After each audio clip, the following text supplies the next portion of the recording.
ઠાકોરજી આગળ આપણે દીવો નથી કરતા, કારણ કે સાક્ષાત પ્રગટ સૂર્ય સમાન પ્રભુ છે, એની આગળ દીવો શું કરવાનો? હા, જ્યાં પૂજા હોય ત્યાં દીવો થાય, જ્યાં દેવતા હોય ત્યાં દીવો થાય, જ્યાં સ્વરૂપ હોય ત્યાં દીવો નથી થતો, ત્યાં તો સેવા થાય. ફરક એટલો છે, પૂજા માર્ગમાં જ્યાં પૂજાનો ભાવ હોય, જ્યાં દેવતા રૂપે બિરાજતા હોય ત્યાં દીવો આદિ પૂજાનો ક્રમ થાય, પણ જ્યાં સ્વયં પ્રગટ સ્વરૂપ હોય ત્યાં સેવાનો ક્રમ છે પૂજાનો. અને બાલ ભાવ હોય ત્યાં તો એવું રાખીએ, ક્યાંક બાળક પાસે દીવો રાખીએ તો દાઝી જાય, આવો ભાવ આપણે ત્યાં તો છે. અને એટલા માટે જેવો ભાવ એવો વિધાન થાય.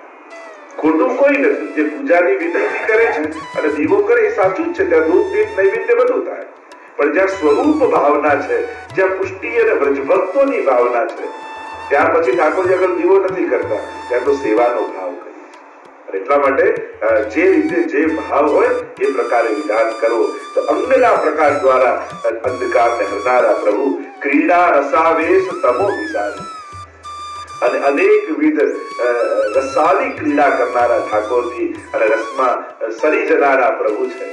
આમ રસમાં લઈ જનારા પ્રભુ છે, કારણ કે પ્રભુ અનેકવિધ ભાવોને પ્રગટ કરનારા છે. જો નવે નવ રસ પ્રભુની અંદર વિરાજમાન.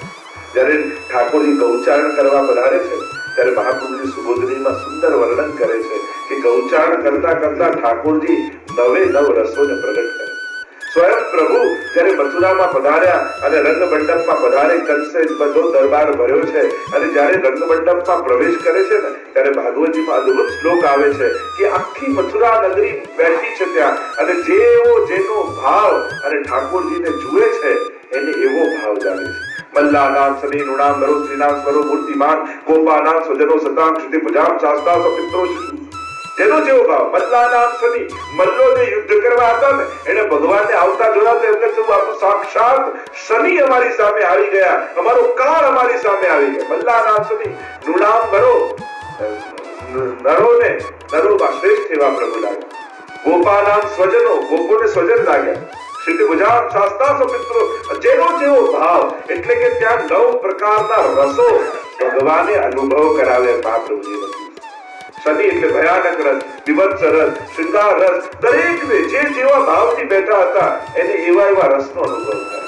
તો ભગવાન અનેકવિધ રસનું દાન કરનારા છે, એટલે કે રસો વહી સહ પ્રભુ છે. પ્રભુ આનંદના દાતા. જો ભગવાન બંધ કરે કે વહાલ કરે, સામેવાળાને તો આનંદ જ આવે. તમે ક્યાંય વાંચો ભગવાને કંસને મારીને નરકમાં નાખ્યો, આપણે શું માનીએ? કંસનો ઉદ્ધાર કર્યો. ભગવાનની પ્રત્યેક લીલા આનંદસ્ય હરેર લીલા. ભગવાનની દરેક લીલા આનંદ આપનારી છે. જેનો જેવો ભાવ એ રીતે ભગવાન આનંદ આપે, જેવો ભાવ એવો આનંદ. અને એટલા માટે ભગવાન દરેક પ્રકારથી, એટલે ભાગવતજીમાં કહ્યું રસમાં આલય. આ ભાગવતજી કેવું છે? રસનો આલય છે.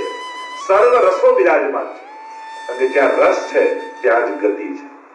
તમને થાય કે બધા રસો ભગવાનમાં, તો ભયાનક રસ પણ છે. તો શું ભગવાન ભયાનક રસ વાળા પણ છે?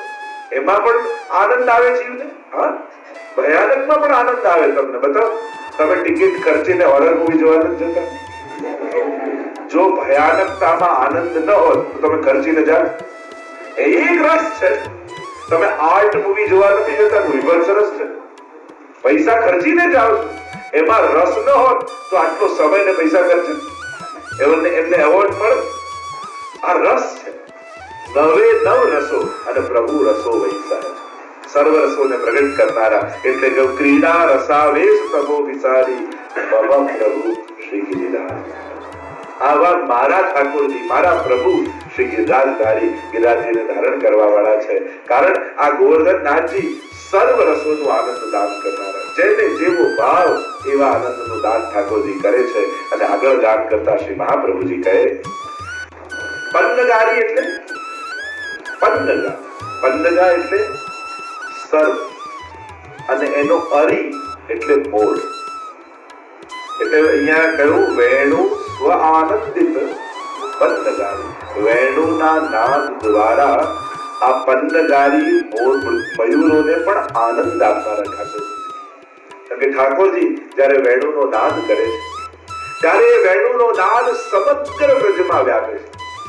અને પ્રભુના એ નાદને સાંભળી મયુરો અદ્ભુત નૃત્ય કરે અને સ્વયં પ્રભુ પણ મયુર રૂપ ધારણ કરી અને મયુરોને આનંદ આપે છે। એકવાર રાધાજી અને ઠાકોરજી વિરાજમાન છે નિકુંજમાં અને સ્વામીજીએ ઠાકોરજીને કહ્યું કે પ્રભુ આપે મારી પ્રશંસા તો ક્યારેય કરી જ નથી, મારા ગુણગાન તો ક્યારેય કર્યા નથી। આજે મારી ઈચ્છા છે કે આજે આવો સુંદર સમય છે, આવી સુંદર નિકુંજ છે, તો આપ મારી પ્રશંસા કરો, મારા સ્વરૂપ। ઠાકોરજીને થયું સ્વામીજીનો મનોરથ છે તો લાવો, સ્વામીજીની ઈચ્છા છે તો પ્રશંસા કરીએ। કહ્યું અરે રાધાજુ આપ તો મુખારવિંદ તો ચંદ્રમા જેવું, અને જ્યાં પ્રભુ આટલું બોલ્યા અને જે નારાજ થયા રાધાજી, અરે ચંદ્રમામાં તો કાળા કાળા દાગ છે, હું આવી છું, જાઉં આપની સાથે વાત નહીં કર। અને ખીજાઈને સ્વામીની પીઠ લઈને દૂર જઈને બિરાજી ગયા। ઠાકોરજીને જેવું અરે હું તો પ્રશંસા કરવા ગયો, ઉપમા આપવા ગયો કે ચંદ્રમા જેવું સુંદર પ્રકાશિત ગૌર આપનું મુખારવિંદ છે, અને સ્વામીજી નારાજ થઈ ગયા અને એવા રિસાયા બનાવવાની કોશિશ કરે, માને જ નહીં। દૂર જઈને પહોંચી ગયા, મોર અનેક હતા અને દાંતમાં દાણા લઈને મોરને ખવડાવવા લાગ્યા અને મોયરો આવીને ચૂગે છે અને ત્યાં દિસાઈને બિરાજી ગયા। ઠાકોરજીને થયું કે મનાવવા કઈ રીતે સ્વામીજીને ઠાકોરજી યુક્તિ કરી અને પોતે મયુર રૂપ ધારણ કર્યું અને દૂરથી દોડતા દોડતા મોર બનીને ઠાકોરજી આવ્યા। સ્વામીજીના હાથમાંથી દાણા લે, પાછા દૂર જાય, પાંખ ફેલાવે, ચમ ચમ ચમ ચમ કરીને એવું સુંદર પ્રભુ નૃત્ય કરે, પાછા દોડતા દોડતા આવે, દાણા લે, પાછા દૂર જઈને પાંખ ફેલાવીને એવું સુંદર નૃત્ય કરે અને સ્વામીજીની દ્રષ્ટિ આ મોર પર ગઈ કે આટલા બધા મોર છે પણ આ કેવું સુંદર મયુર, કેવું સુંદર નૃત્ય કરે છે, હવે મારી પાસે આવશે તો પકડી લઈ। અને જ્યાં પ્રભુ મોર બનીને નિકટ આવ્યા, સ્વામીજીએ પકડ્યા અને ગોદમાં લીધા અને ત્યાં જ ઠાકોરજી મૂળ સ્વરૂપે પ્રગટ થઈ ગયા અને ઠાકોરજીની ગોદમાં બોલો મોર ભગવાન કી। એટલે આજે પણ તમે બરસાના જાઓ અને કેવરવનની બેઠકથી ચાલતા ચાલતા પાછળથી ઉપર જાઓ, ત્યાં મોર કુટીર આવે અને મોર કુટીરમાં મોર ભગવાનના દર્શન છે। જો વ્રજના અનેક સ્થાનો આપણે જ્યારે જેમ ગઈ વખતે ઘોષણા કરીને કે આખી વ્રજયાત્રા મહોત્સવ આપણે લંડન ખાતે આવતા વર્ષે આયોજિત કરીશું, એટલે આખી લીલી પરિક્રમા 84 કોષની બનાવીશું અને 84 કોષની પરિક્રમા ઉપર જ કથા થશે। તો એમાં આ બધા સ્થળોની જિલ્લાઓ પહેલી વાર લંડનના ભૂમિ પર ઇતિહાસમાં એક સુંદર ભવ્ય આયોજન 84 કોષ વ્રજયાત્રાનું થશે અને આખું વિશાળ આયોજન કર્યું। લોકોનો તો ઉત્સાહ એટલા બધા લોકો જોડાવા લાગ્યા છે, પણ હજી તો સમય છે, વચ્ચે પાછું એકાદ દિવસનું આયોજન વચમાં લગભગ સપ્ટેમ્બર ઓક્ટોબરમાં 1-2 દિવસનું થશે અને આવતા વર્ષે આ ભવ્ય આયોજન આપણે કરીશું આ 84 કોષ વ્રજ પરિક્રમા અને રોજ પાછી પરિક્રમા આપણે બધા મળી અને એની કરીશું। તો એવું સુંદર, એમાં કેવી સુંદર સુંદર પ્રભુની અનેકવિધ લીલાઓ છે।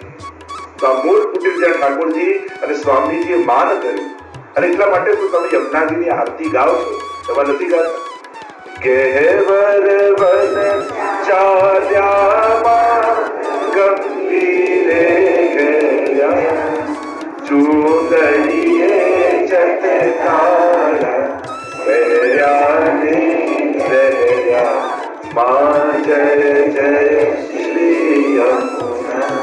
તમે કેવરવન ગયા છો? યમુનાજી છે ના? તમે કેવરવન જાઓ તો યમુનાજી નથી, પણ આરતીમાં તો રોજ ગઈ ગેવરવન ચાલ્યામાં ગેવરવન ચાલ્યા, તો ગેવરવન તો યમુનાજી નથી, પણ જ્યાં ઠાકોરજી અને સ્વામીજીએ માન ધર્યું ને તે માન દૂર કરવા, માન ધરવું એટલે ગુસ્સે વિસાવવું, ગુસ્સે થવું। જો રાસમાં આ ચારે વસ્તુ હોય, દાન, માન, ખેલ અને રાસ, આ ચારે લીલા રાસ લીલાને અંતર્ગત છે। રાસ એટલે કેવલ ગરબો જ નહીં, એમાં આપણા 12 મહિનાના જે ઉત્સવ થાય છે ને એ બધા ઉત્સવ થઈ જાય। આખો 365 દિવસના જે ઉત્સવ છે એ આખું રાસનું એક મંડળ છે। એમાં ઉરી ખેલે થાય, દાન લીલાએ થાય, માન લીલાએ થાય, વિવાહ ખેલ થાય, આ ખેલ, માન, દાન અને રાસ આ ચારેય ક્રમ એમાં આવી જાય। તો આમ ત્યાં યમુનાજી મનાવવા જઈ રહ્યા છે। તો આમ મોર રૂપ ધારણ પ્રભુએ કર્યું અને મોર ભગવાન બન્યા। આવી અનેકવિધ લીલાઓ છે અને એટલા માટે કહું વેણુ સ્વનાનંદિત પંદરાય, વેણુના નાદ દ્વારા, કારણ કે યુગલ ગીતમાં એવું વર્ણન આવે છે કે ઠાકોર જયારે વેણુનાદ કરે છે ત્યારે મોર એવા સુંદર નૃત્ય કરવા લાગે છે કે આકાશમાં રહેલા મેઘોને એમ થાય કે શું વર્ષા ઋતુ આવી, એટલે વાદળો ઘેરાવા લાગે મંદ મંદ વરસાદની બૂંદો પડે અને એવા સુંદર મયુરો નૃત્ય કરે અને ઠાકોરજી ઠાડા હોય, મોરને નાચતા જુએ, એમ થાય કે હું તો નૃત્યનો નટવર તો હું છું ને, મારી આગળ નાચો છો.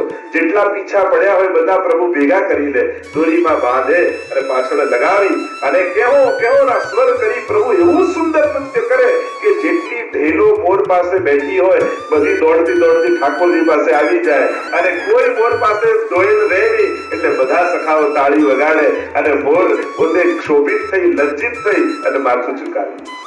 એવા અમારા પ્રભુ છે.